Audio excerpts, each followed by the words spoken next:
Je m'appelle Lilou, j'ai aujourd'hui 16 ans et je vais vous raconter mon histoire. J'avais 3 ans quand tout a commencé. Enfin, ça devait être comme ça depuis ma naissance, mais je m'en souviens pas. Il était tard le soir. Je ne sais pas quelle heure précise puisque, de toute façon, à cette époque, je ne savais même pas encore faire une phrase entière. J'étais en train de jouer avec mes poupées dans ma chambre et j'ai entendu mon père parler de moins en moins calmement à ma mère. Je comprenais pas tout, mais je savais que mon père était en train de s'énerver. Puis, je les ai entendus tous les deux crier de plus en plus fort. Mais je n'y prêtais pas trop attention.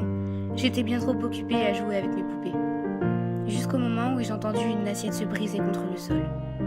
Et mon père criait très fort sur ma mère. Je suis descendue pour aller à la cuisine et j'ai vu mon père mettre une baffe à ma mère. Puis, plus un bruit. J'étais là, plantée devant eux comme un arbre. Mon père s'est pris un verre et a dit à ma mère de mettre le repas à table. Nous avons ensuite mangé, avec comme seul bruit de fond la télé.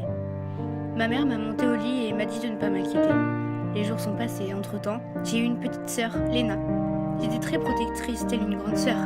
J'étais là pour ses premiers mots, pour ses premiers pas. À vrai dire, j'étais beaucoup trop jeune pour être occupée par les garçons ou par les sorties. Puis, le jour des 3 ans de Léna, maman avait comme chaque année invité mes grands-parents, maison, tantes, parrains, sa marraine, enfin, toute la famille quoi. La journée fut riche en fou rire et en surprises. Léna était tellement heureuse, mais mon père avait passé sa journée à boire. Il avait vraiment beaucoup bu ce jour-là. La fête terminée, ma famille s'en va. Maman se met à ranger la maison. Je décide d'emmener Léna se laver et se coucher pour ensuite pouvoir aider ma mère. Après tout, à 8 ans, je pouvais bien faire ça. Aussitôt dit, aussitôt fait. Mais papa était un peu trop embêtant auprès de ma mère. Il lui disait des choses que je ne comprenais pas, mais que maintenant je comprends. Mais maman refusait. C'est là qu'il a commencé à traiter maman de pute, salope et tout autre mot vulgaire de ce genre. Il m'ordonna de le laisser seul avec ma mère. Mais je voulais pas. Je voyais dans son regard qu'il était vraiment très en colère. Alors je lui ai dit non. Je resterai là le temps que la maison ne sera pas finie. Il m'a mis une baffe.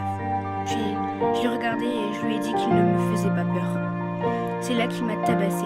Coup de poing au visage, dans le ventre, tirage de cheveux jusqu'à ma chambre. Et je voyais maman impuissante en train de crier et d'essayer de le faire lâcher ma petite touffe blonde. J'ai cru mourir ce jour-là. Léna est venue dans ma chambre réveillée par les cris. Je l'ai consolée, cajolée, comme une grande sœur ferait dans ces moments. Ce jour-là, papa a eu le dernier mot sur ma mère. Je suis descendue, en n'entendant plus aucun bruit et ayant entendu la porte d'entrée s'ouvrir puis claquer. Je n'avais que 8 ans et j'ai vu ma mère, allongée par terre, rouée de coups et un couteau dans l'abdomen. Je me suis alors rappelée de ce qu'elle me disait. En cas d'urgence, il faut appeler le numéro 18. C'est ce que j'ai fait. Le jour des 3 ans de Léna, notre seule héroïne est partie de ce monde.